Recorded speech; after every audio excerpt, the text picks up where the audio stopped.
આજે આ 4 દિવસના એક મલધારી સમાજ અને સ્વધરી સમાજ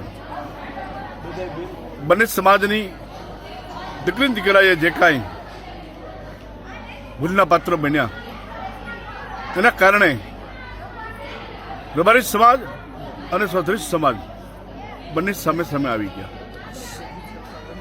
એક ધર્મ તરીકે, એક જગતગુરુ તરીકે, એક સાધુ તરીકે કહું છું કે સમાજ મને એક ભૂલના પાત્રમાં આખો સમાજ, બંને સમાજ વખોડાઈ ન જશો.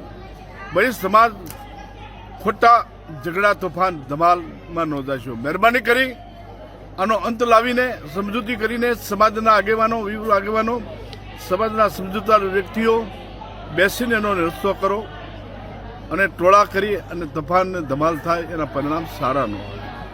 મારી ખાસ સ્વધરી સમાજને અને રબારી સમાજને મારી એક વિનંતી છે ખાસ.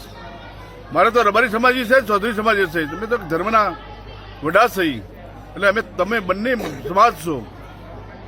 એ સમાજને મારી વિનંતી છે કે ખોટા ટોળા અને ખોટા એકાબીજા દૂષણ ન થશો, ક્રોધમાન ન થતા. અને આના 5-25 આગેવાનો સ્વધરી સમાજના, 5-25 આગેવાનો રબારી સમાજના. અને ઇન કેસ અમારી કાંઈ જરૂર પડે તો અમે પણ તમારી પાસે, તમારી સાથે છીએ. તમે પણ આની અંદર ખોટા કૃષિ ન થજો. તમે 5-25 આગેવાનો બહેને સ્વધરી સમાજના આગેવાનો બિહારી આનો રસ્તો સારો થાય, સંપ થાય, એકતા થાય અને સંગઠન થાય એવું વિચારજો. જો કંઈ આમાંથી કોઈ વધારે રોષ કરશો તો બંને સમાજને મુશ્કેલી છે, બંને સમાજ ખોટો ગોળાઈ જાય છે.